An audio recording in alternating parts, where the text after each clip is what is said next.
Nangangailangan ng augmentation ng Cotabato City Police Office para makumpleto ang 1,126 na bilang ng personnel na ide-deploy para sa halalan sa Mayo sa buong syudad. Ang detalye mula kay Joelyn de la Cruz. 1,126 police personnel ang ide-deploy ng Cotabato City Police Office sa buong syudad para sa halalan sa Mayo 2025. We have also conducted inspection of polling places from January 1 to date to check the accessibility as well as the situation of the polling centers or polling places wherein we conduct the elections of 2025.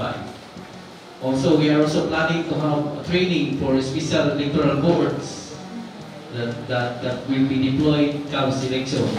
As shown is our deployment of personnel, wherein we are planning to deploy 1,126 personnel to be deployed in election monitoring centers, commanding facilities, transport of election paraphernalias, security in polling centers, CDM, security in research office and checkpoints operations. However, and also SDBs. However, Cotabato City Police Office had only 609 personnel, that deployable personnel, that needs some 491 personnel to be deployed augmentation for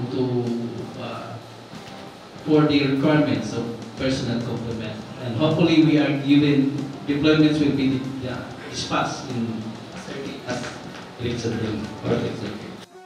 Pero aminado ang CCPO na kulang ang kanilang hanay. But comes election, I think hindi siya sapat because there are some issues that we will be facing during the time, especially on the special electoral boards.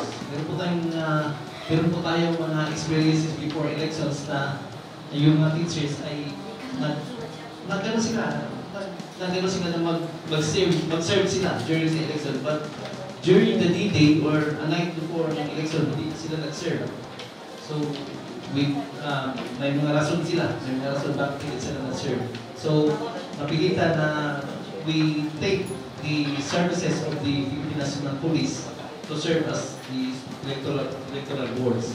And in doing that, nagkaroon ng paglipis ng security forces natin doon sa area. That is why we are, as early as now, we are requesting for some additional personnel for that matter. Sa kasalukuyan, mula sa 37 barangay ng Cotabato City, nasa yellow category ang 27 barangay o areas with security concern, habang 10 naman ang nasa orange category o area with immediate security concern.